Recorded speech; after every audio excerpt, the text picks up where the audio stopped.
Pada tahun 1960, sebuah film dokumenter merekam perjalanan seorang pengusaha Amerika yang menjelajahi Indonesia untuk melihat langsung potensi investasi, perkembangan industri, serta kekayaan alam yang dimiliki negeri kepulauan ini. Dari hiruk-pikuk Jakarta hingga perkebunan, pelabuhan, kawasan tambang, dan hutan tropis di berbagai daerah, kamera menghadirkan gambaran Indonesia pada awal dekade 1960-an, sebuah negara yang sedang bergerak menuju modernisasi, namun tetap kuat mempertahankan tradisi dan kehidupan masyarakatnya. Melalui perjalanan ini, penonton diajak menyusuri bentang alam Nusantara yang luas, menyaksikan aktivitas masyarakat di kota dan desa, serta melihat bagaimana sektor pertanian, perkebunan, pertambangan, dan industri mulai berkembang pesat. Di tengah perubahan itu, film ini juga merekam wajah Indonesia yang kaya budaya, penuh keberagaman, dan menyimpan harapan besar sebagai negeri dengan sumber daya alam yang melimpah. Sebagai seorang pebisnis yang sedang melakukan perjalanan ke Asia Timur untuk mempelajari peluang investasi, saya memasukkan Indonesia ke dalam rencana perjalanan saya. Tidak lama setelah tiba, saya bertemu seorang teman asal Indonesia di restoran Ambassador di Jakarta. Saya telah banyak bepergian ke berbagai tempat, tetapi Indonesia adalah sesuatu yang benar-benar baru bagi saya. Saya selalu senang melihat tempat-tempat baru dan mengenal orang-orang baru. Tempat baru? Katanya. Indonesia bukan hanya satu tempat. Ini adalah banyak tempat dalam satu negara. Sebuah negeri dengan 90 juta penduduk, negara dengan jumlah penduduk terbesar ke-6 di dunia. Indonesia merupakan gugusan kepulauan yang sangat luas, membentang sekitar 3.000 mil dari barat ke timur, dengan lebih dari 3.000 pulau. Inilah kepulauan rempah-rempah yang dahulu dicari Christopher Columbus saat pelayarannya yang justru membawanya menemukan Amerika. Pulau-pulau yang menjadi tanah asli bagi cengkeh, pala, lada, vanili, kayu manis, dan kapur barus. Saya sangat ingin melihat langsung latar alam dari pulau-pulau tropis yang berbunga indah ini, yang selama ini hanya saya kenal melalui buku-buku perjalanan dan karya fiksi dari Joseph Conrad serta Somerset Maugham. Kini, untuk pertama kalinya, saya melihat sendiri keindahan pantai-pantai sunyi berpasir putih di Laut Jawa. Perbukitan dan pegunungan yang menghijau subur oleh abu vulkanik dari letusan-letusan yang dahulu membentuknya. Gunung Bromo, rumah bagi dewa api kuno, bergemuruh di tengah hamparan lautan pasir yang luas. Sungai-sungai yang tenang menjadi jalur kehidupan sejak berabad-abad lalu bagi penghuni hutan, sekaligus urat nadi perdagangan modern di Sumatera dan Kalimantan.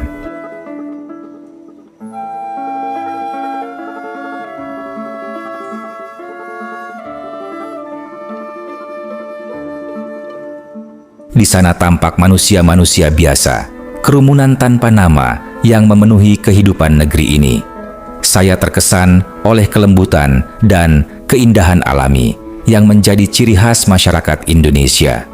Warisan budaya mereka yang kaya, tetap terjaga, dan tidak hancur oleh perubahan zaman. Masa kejayaan Buddha terpatri selamanya dalam ingatan mereka melalui simbol megah di Borobudur.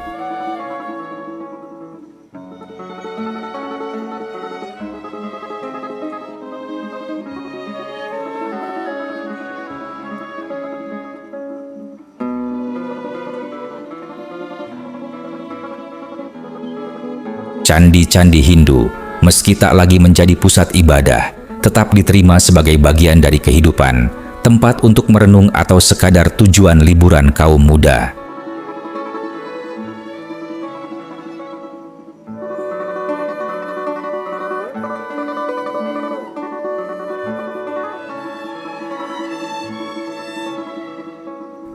Kini, sebagian besar rakyat Indonesia memeluk agama Islam dan masjid-masjid berdiri di kota maupun desa. Sebuah agama yang hidup dan dijalankan oleh masyarakat yang rajin bekerja.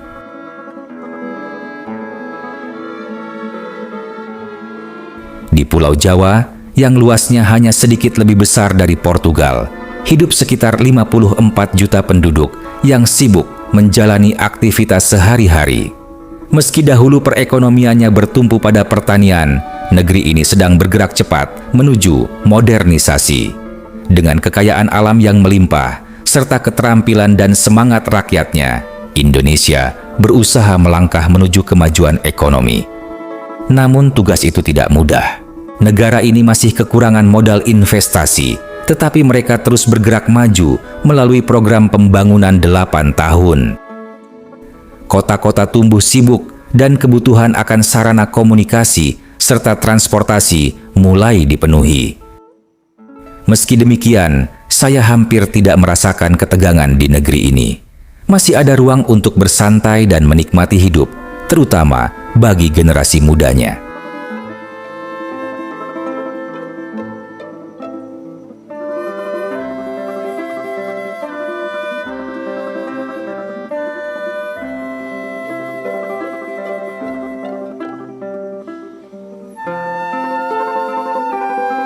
Hanya beberapa mil dari jalan raya mulus yang keluar dari Jakarta, saya menemukan suasana yang sama sekali berbeda di Desa Cikopo. Tak jauh dari sana, pernah berdiri ibu kota kerajaan Sunda lama yang berjaya antara abad ke-12 hingga ke-16. Bahasa Sunda masih digunakan oleh banyak orang tua di daerah itu. Bagi sebagian orang, kehidupan desa yang tenang seperti ini jauh lebih disukai. Namun di banyak negara, suasana pedesaan seringkali identik dengan kemiskinan. Tidak demikian di sini. Kehidupannya memang sederhana, dengan tradisi lama seperti dinding rumah dari anyaman daun palem. Tetapi masyarakatnya hidup bahagia, masih memiliki waktu untuk mempertahankan tradisi yang menjadi bagian dari wajah negeri ini.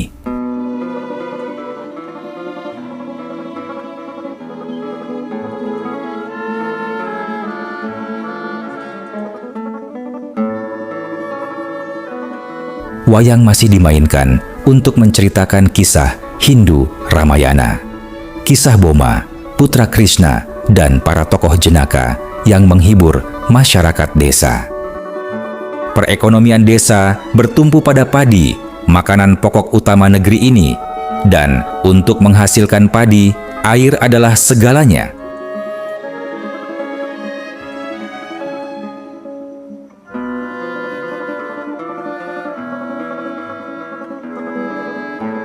Sawah-sawah bertingkat yang tenang itu dibangun dengan sangat cermat oleh masyarakat yang telah mewarisi keahlian sistem irigasi selama lebih dari 2000 tahun. Di masa depan, masyarakat yang sama ini juga akan bersedia menggunakan pupuk modern dan mesin pertanian demi meningkatkan hasil produksi mereka. Dengan begitu, impor pangan dapat dikurangi dan devisa negara bisa dihemat setiap tahunnya.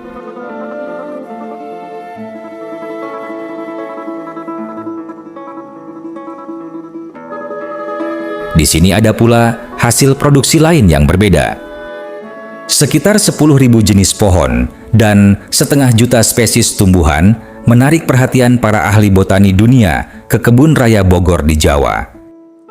Di tempat inilah pertama kali pohon kelapa sawit percobaan ditanam. Begitu pula pohon karet pertama di Hindia Belanda dan pohon kina pertama di luar Amerika Selatan. Kini, semuanya telah berkembang menjadi industri pertanian besar di Indonesia. 2 daun dan 1 pucuk, itulah hasil petikan yang harus dikumpulkan setiap pemetik teh ke dalam keranjangnya. Bahkan, di perkebunan teh, saya masih melihat kesabaran dan ketenangan khas masyarakat Indonesia. Teh berkualitas tinggi menjadi salah satu komoditas ekspor utama Indonesia.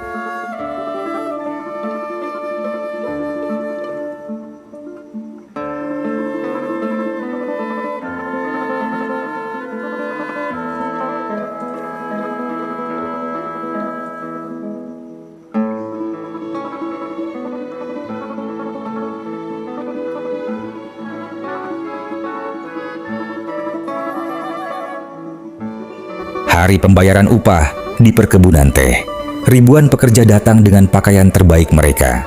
Suasananya meriah dan penuh kegembiraan. Di tengah dunia yang semakin seragam, saya senang melihat pakaian tradisional masih begitu populer.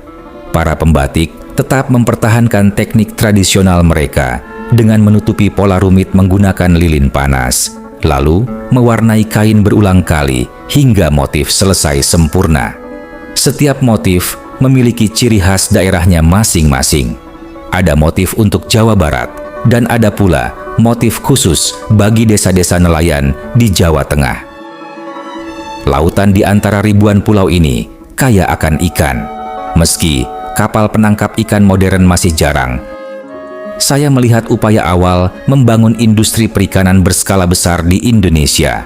Sebuah pabrik pengalengan tuna baru dibangun di Bali, pulau di sebelah timur Jawa, dan sebuah pabrik pengolahan ikan juga berdiri di Ambon.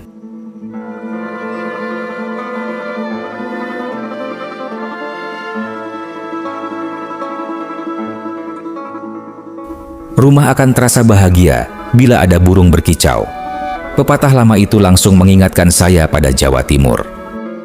Di sana hampir setiap rumah memelihara burung.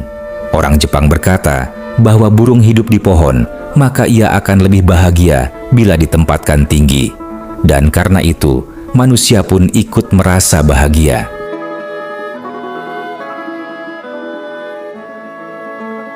Saya sebenarnya enggan meninggalkan desa-desa dan masyarakatnya. Namun saya belum mencapai tujuan utama perjalanan ini. Saya harus mengetahui lebih jauh peluang investasi asing di negeri ini. Investasi yang dapat menguntungkan para penanam modal sekaligus Indonesia sendiri. Saya kemudian menemui seorang pengusaha Indonesia di Surabaya. Saya menceritakan apa yang telah saya lihat. Pedesaan dan berbagai industri pertanian besar seperti teh, kopi, tembaga, padi, dan minyak kelapa sawit. Ia ingin saya melihat lebih jauh lagi, hutan-hutan luas Kalimantan dan rimba Sumatera. Dari udara, katanya, saya dapat melihat air terjun Asahan yang direncanakan menjadi sumber tenaga listrik besar untuk industri peleburan bauksit dan mungkin juga produksi pupuk. Di ujung utara Sumatera, bahkan direncanakan pembangunan pabrik kertas. Saya mengatakan betapa besarnya minat saya terhadap peluang investasi di Indonesia, baik melalui modal asing maupun kerjasama dengan perusahaan Indonesia.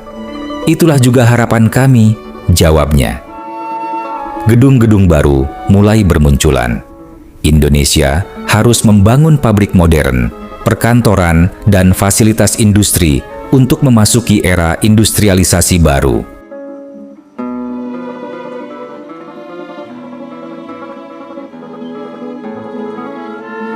Sebuah pabrik semen di Jawa Timur menjadi salah satu kunci pembangunan itu.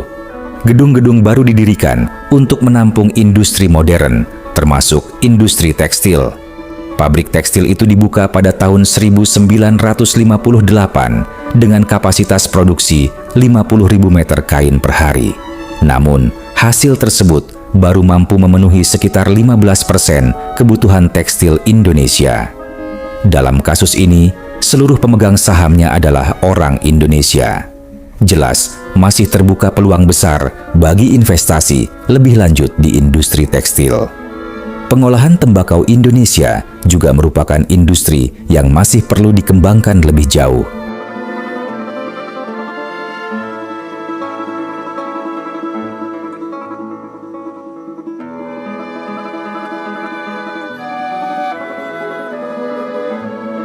Getah lateks mengalir dari pohon-pohon karet. Dari tetesan kecil inilah Indonesia mampu menghasilkan lebih dari 30% pasokan karet dunia. Memang sudah ada pabrik yang mengolah karet menjadi ban, tabung, sepatu, dan kasur. Namun, jumlahnya masih belum cukup. Budidaya tebu merupakan salah satu industri pertanian terpenting di Indonesia. Tetapi, hanya menanam tebu saja belum cukup. Seperti sumber daya alam lainnya, gula baru memiliki nilai besar bila diolah secara ekonomi dan dipasarkan ke dunia internasional. Pembangunan pabrik modern seperti ini menunjukkan upaya pemerintah Republik dalam mengembangkan sumber daya alamnya yang melimpah. Pada masa produksi puncak, pabrik ini mengolah sekitar 3.000 ton tebu per hari dan menghasilkan sekitar 3.000 karung gula berbobot 200 pon setiap harinya. Di pabrik ini saja, termasuk area perkebunannya, sekitar 6.000 pekerja dipekerjakan.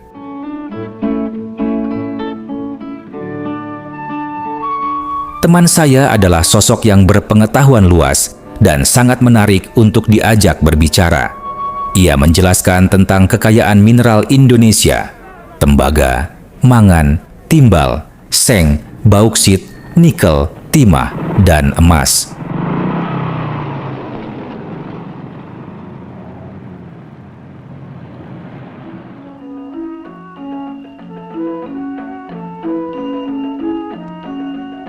Dengan ramah ia berkata, "Pergilah dan lihat lebih banyak lagi."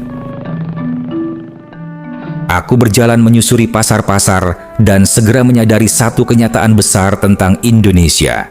Kekayaan alam saja belum cukup. Bauksit ditambang dalam jumlah besar, tetapi dikirim ke luar negeri untuk dilebur dan diolah, lalu kembali sebagai barang jadi yang dipakai rakyat sendiri. Disinilah tampak kebutuhan mendesak akan pembangkit tenaga dan industri pengolahan agar negeri ini tidak sekadar menjadi pemasok bahan mentah.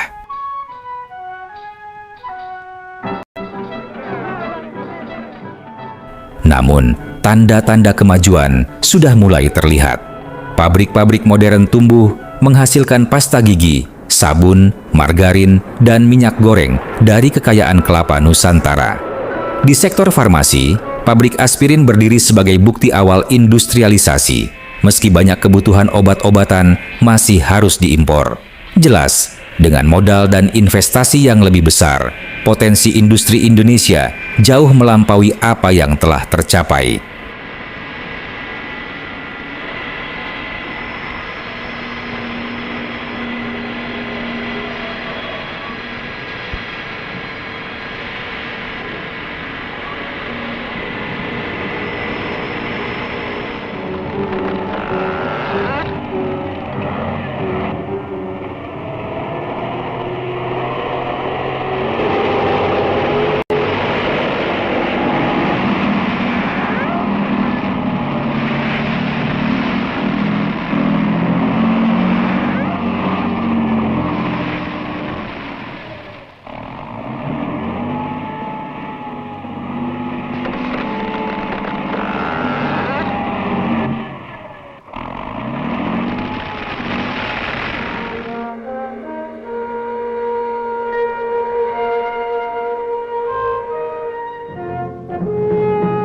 Aku terus melanjutkan perjalanan untuk merasakan denyut negeri ini secara langsung.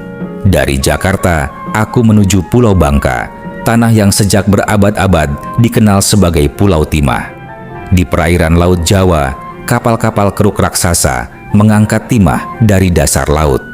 Sejak abad ke-18, lebih dari 1 juta ton timah diperkirakan telah ditambang dari pulau ini. Industri Bangka bahkan hanya berada di bawah kawasan timah besar di Malaya. Tetapi, seperti bauksit, timah Indonesia pun masih banyak dikirim ke luar negeri untuk dilebur. Kekayaan ada di tanah ini, namun nilai tambahnya kerap dinikmati di tempat lain.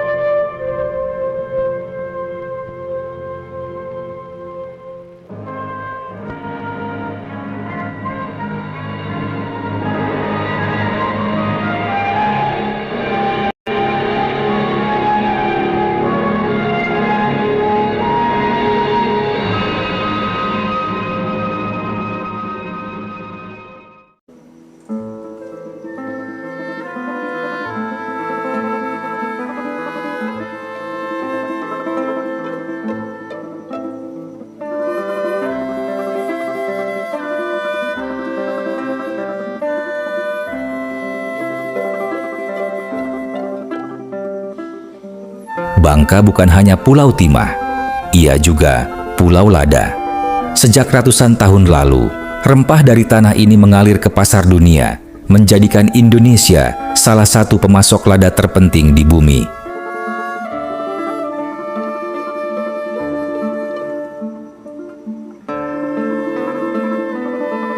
Dari Bangka aku terbang melintasi Sumatera dan melihat kekayaan lain yang tak kalah besar, hutan. Di Sumatera dan Kalimantan, hutan tropis menghasilkan kayu, plywood, bahan kimia industri, dan kertas. Potensi luar biasa, meski belum seluruhnya dimanfaatkan.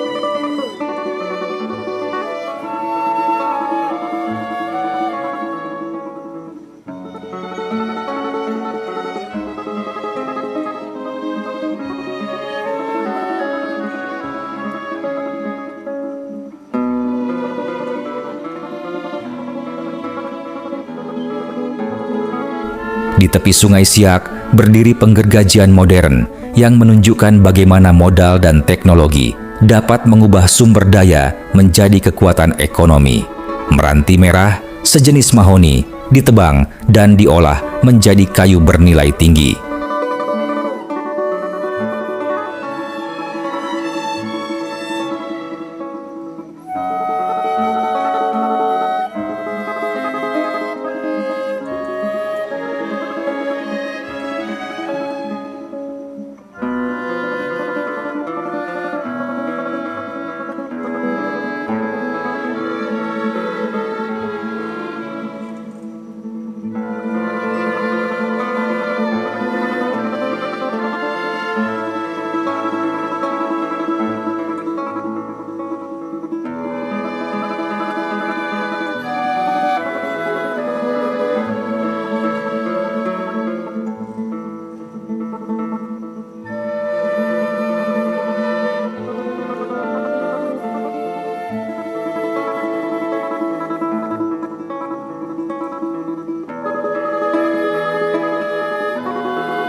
Bahkan, dalam skala terbatas, efisiensi mulai tumbuh. Namun, jauh di balik hutan-hutan itulah kekayaan yang lebih besar ditemukan, minyak bumi. Para perintis minyak harus menaklukkan medan yang hampir mustahil, rawa, panas, belantara, dan kesunyian tropis. Mereka membangun jalan, jalur pipa, pemukiman, hingga kota-kota baru. Dari rimba lahir pusat-pusat industri yang kemudian menjadi tulang punggung ekonomi Indonesia. Minyak tumbuh sebagai salah satu ekspor utama negeri ini, bersaing dengan karet sebagai penghasil devisa terbesar. Keahlian asing, teknologi modern, dan modal internasional memang ikut membangun industri ini. Tetapi perlahan, rakyat Indonesia sendiri mengambil peran yang semakin besar. Ribuan tenaga kerja lokal menguasai keterampilan baru.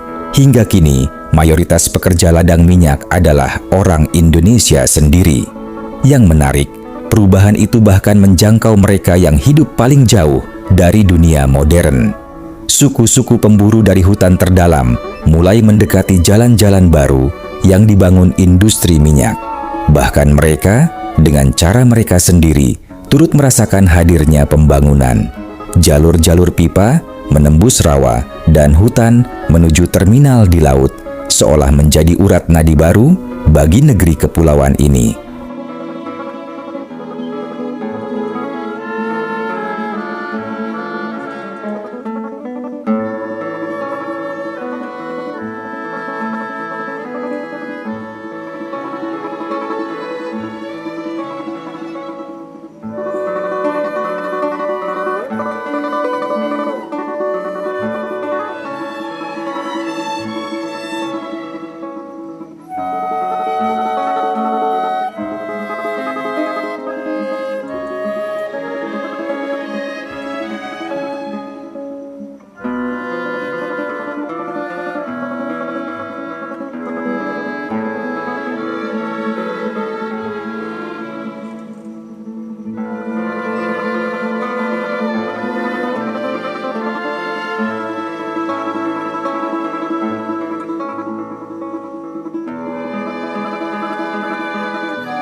Ketika akhirnya aku kembali ke Jakarta, aku membawa satu kesan kuat tentang Indonesia.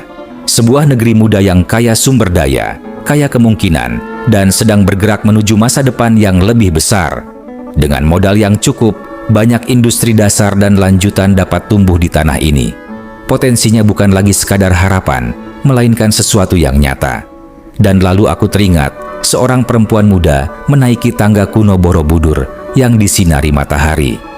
Pemandangan itu terasa simbolis, seolah Indonesia sedang menapaki anak tangga yang sama, melangkah menuju modernisasi, namun berpijak di atas peradaban tua yang tetap hidup kuat dalam jiwa bangsanya. Perjalananku berlanjut ke barat, menuju pusat-pusat bisnis dan kota-kota besar dunia. Tetapi aku tahu, suatu hari aku akan kembali ke pulau-pulau hijau ini, karena di balik hutan, tambang, minyak, dan rempah-rempahnya, aku melihat sesuatu yang lebih besar, masa depan keemasan Indonesia.